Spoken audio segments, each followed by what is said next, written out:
कि इस वीडियो हम जानने की कोशिश। दूसरा सबसे बड़ा रीजन है अर्निंग।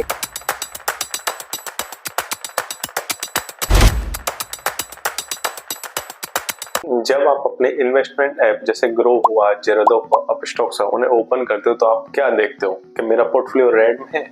अगर आप अपनी इन्वेस्टिंग जर्नी लेट 2024 या अर्ली 2025 में शुरू की होगी तो 100% चांस है कि जो आपके पोर्टफोलियो की वैल्यू ना वो नेगेटिव में हो, या जो आपके पोर्टफोलियो की जो इन्वेस्टमेंट अमाउंट हो वो बहुत कम देखने को मिल रहा हो, बल्कि जो आपके रिटर्न्स है ना वो सेविंग बैंक अकाउंट से भी कम देखने को मिल रहे हो। अक्सर हमें बोला जाता है कि म्यूचुअल फंड सही है, invest in India because India ना नेक्स्ट सुपर पावर है, बट अब हमें लग रहा है कि म्यूचुअल फंड मजबूरी है। इससे ज्यादा रिटर्न्स तो हमें एफडी में मिल जाते हैं। निफ्टी पिछले 1 से 1.5 साल से एक टाइम करेक्शन लूप में फंस गई है, या कह लो एक कंसोलिडेट फेज में चली गई है। ऐसा है नहीं कि कंसोलिडेट फेज अभी आपको देखने को मिल रहा, इससे पहले अक्टूबर 21 से लेके जून 2023 तक निफ्टी एक कंसोलिडेट फेज में चली गई थी। इस पीरियड में इस निफ्टी को अपने प्रीवियस ऑल टाइम हाई को तोड़ने में ऑलमोस्ट 2 साल लगे थे। ऐसे इस कंसोलिडेट फेज को देखकर बहुत सारे लोगों के मन में या रिटेल इन्वेस्टर के मन में एक ही दिमाग में एक ही सवाल आ रहा होगा कि should I stop my SIP, क्या मैं अपनी एसआईपी को बंद कर दूं? क्या इंडिया की जो सुपर पावर जो बनने की जो या ग्रोथ स्टोरी थी वो खत्म हो चुकी है? आज के इस वीडियो हम जानने की कोशिश करेंगे जो स्मार्ट मनी एफआई है जो वो हैवी सेलिंग कर क्यों रहे हैं, या जो एएमपीए का डाटा क्या कहता है ओवर लमसम एंड सिप। सबसे पहले ना कुछ हम डेटा की तरफ नजर डालते हैं। इक्विटी इनफ्लो नियरली 19% से कम हो गया है इन अक्टूबर एज कम्पेयर टू सितंबर।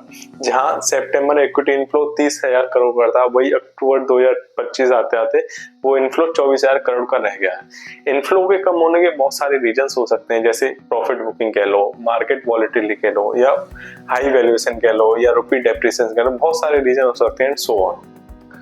इतना सब होने के बाद भी ना सिर्फ एक अनस्टॉपेबल फोर्स की तरह काम कर रहा है। जहां पिछले निफ्टी 1 से 1.5 साल से एक कंसोलिडेट फेज में चल रही है, इतना सब होने के बावजूद ना सिर्फ इनफ्लो नियरली 39% तक का बढ़ गया है। जहां नवंबर में ऑलमोस्ट 25,000 करोड़ तक का इन्वेस्टमेंट हुआ है फ्रॉम रिटेलर्स इन्वेस्टर की तरफ से।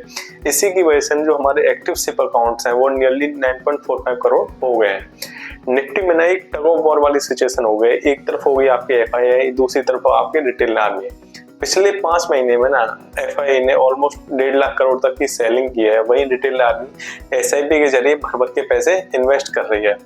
इसी वॉर की वजह से ना मार्केट एक कंसोलिडेट फेज में चल रही है। एक तरफ जो एफआईआई है वो मार्केट को गिराना चाहते हैं, और एक तरफ जो रिटेल आर्मी है वो मार्केट को गिरने नहीं दे रहे हैं। अब सबसे बड़ा क्वेश्चन ये है, जो एफआई है जो इंडिया को एक इमर्जिंग मार्केट बोला जाता है, इस मार्केट में आपको बहुत अच्छी नई नई अपॉर्चुनिटी देखने को मिलेगी, तो एफआई हैवी सेलिंग कर क्यों रहे हैं? उसके एक सबसे बड़ा मेन रीजन है ट्रम्प का टैरिफ कह लो या यूएस बॉन्ड यील्ड कह लो। एफआई हैवी सेलिंग करके अपने पैसे को यूएस लेके जा रहे हैं। एक कहते हैं प्रॉफिट बुकिंग कह लो, कैपिटल रोटेशन कर रहे हैं, क्योंकि यूएस बॉन्ड की ना यील्ड्स बढ़ गई हैं, मतलब यूएस बॉन्ड के इंटरेस्ट रेट बढ़ गए हैं।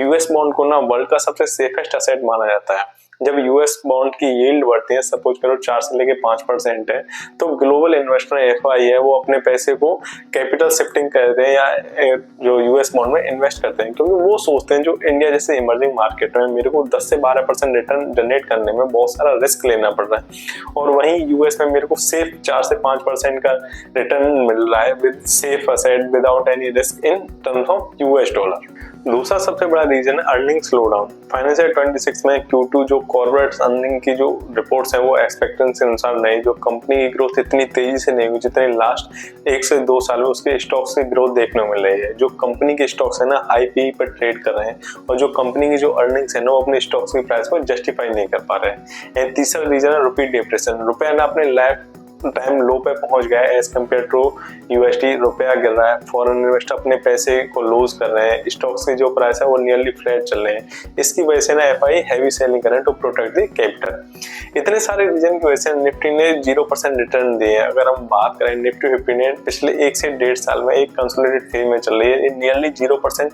रिटर्न दिए हैं। लेट 2024 से लेकर निफ्टी एक मैसिव कंसोलिडेट फेज में चली गई। अगर हम बात करें थे रिटर्न्स को, अगर हम इन्फ्लेशन से एडजस्ट करें तो जो टेक्निकली जो आपके बहुत सारे पोर्टफोलियो के रिटर्न्स ना वो नेगेटिव में रहेंगे। अब ना हम एक $1 मिलियन क्वेश्चन के बारे में बात करते हैं कि सारे के दिमाग में यही आ रहा होगा, थोड़ा स्टॉप माई एसआईपी। अगर मैं तुम्हें एक सीक्रेट दूं वेल्थ क्रिएट करने का, तो वो है कि मार्केट जब ग्रीन में रहती है तब कभी क्रिएट नहीं होती। Wealth created when the market is in red and you keep continue by करते जा रहे हो, अपने इन्वेस्टमेंट को एवरेज आउट करते जा रहे हो। Look at the chart between अक्टूबर 21 से लेकर जून 2023 तक, जहां निफ्टी ने ऑलमोस्ट 0% के रिटर्न दिए थे फॉर ऑलमोस्ट 21 मंथ। अगर कोई बंदा या कोई इन्वेस्टर फ्लैट रिटर्न देखकर अपनी सिप को स्टॉप कर देता and they miss the rally, जो अगले साल नेक्स्ट ईयर इतनी बड़ी रैली है जो 36% के रिटर्न्स जो एक साल में दिए थे, वो रिटर्न्स ना मिस कर देता। अगर मैं अब अपने आप से कहूँ यार, आप सोचते हो कि मैं अपनी अभी एसआईपी को अभी स्टॉप कर दे, तो टेक्निकली यू आर सेइंग जब मार्केट में बुल रन आएगा ना, मैं तभी अपने पैसे को इन्वेस्ट करूंगा एंड नॉट व्हेन जब market are in consolidate phase हो या गिर रही हो। जनरली ये देखा गया है जब एफआई हैवी सेलिंग करती है तो मार्केट में छोटा सा मोटा करेक्शन देखने को मिलता है। जब मार्केट गिरते हैं and you have the opportunity to buy more unit at lower price, जिसे हम एक रुपी कॉस्ट एवरेजिंग करते हैं। अगर आप अपनी एसआईपी को अभी रोक देते तो आप एडवांटेज को ना, जो लोअर प्राइस पे जो एनएवी खरीदने के जो आपके पास एडवांटेज, उसे आप मार्केट कर रहे हो। इस टाइम करेक्शन वाले फेज में या कंसोलिडेटेड फेज में आपके एक स्ट्रेटेजी होनी चाहिए, जैसे कि सबसे पहले डोंट स्टॉप एसआईपी। सिर्फ को ना एक ईएमआई की तरह ट्रीट करो। जैसे आप अपनी ईएमआई को हर महीने बड़ी शिद्दत से देते हो, बड़े उसके लिए आप अपने पैसे का जुगाड़ करके रखते हो, चाहे आपकी सैलरी आए या ना, आपको you have to give your EMI. तो वो इसी तरह अपनी सिप को ना ईएमआई की तरह ट्रीट करो। आप जब ईएमआई आने वाली, जब आपके पास पैसे नहीं होते, आप बैंक जाकर ये नहीं बोल देते ना कि अभी मेरे पास पैसे नहीं है तो मैं इस महीने ईएमआई नहीं दे पाऊंगा। आपको कहीं ना कहीं से भी अरेंजमेंट करके अपनी ईएमआई के अमाउंट को पेड करना होता है। सेकंड है अवॉइड लमसम। जब मार्केट एक कंसोलिडेटेड फेज में चल रही हो, इस टाइम पे आपको लमसम इन्वेस्टमेंट अवॉइड करनी चाहिए अंटिल अनलेस जब तक आपका जो रिस्क एपेटाइट है वो हाई क्यों ना हो।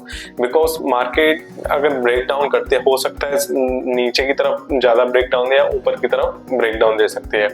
एंड तीसरा सबसे है कि रीबैलेंस योर पोर्टफोलियो।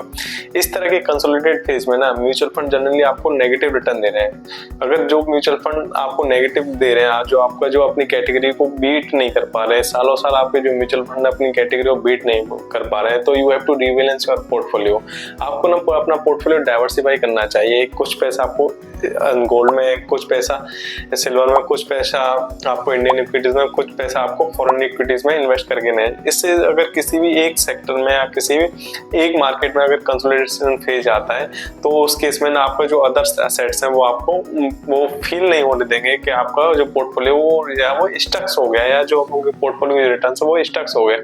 जैसे कि आप देखते हो gold and equities are inversely proportional each other. अगर जैसे गोल्ड अंडर परफॉर्म करता है, आपको इक्विटीज आपको पोर्टफोलियो को बैलेंस बना के, किसी साल इक्विटीज आपको अंडर परफॉर्म करते हो, गोल्ड आउट परफॉर्म करता है, तो एक बैलेंस बना रहेगा बिटवीन योर इन्वेस्टमेंट्स।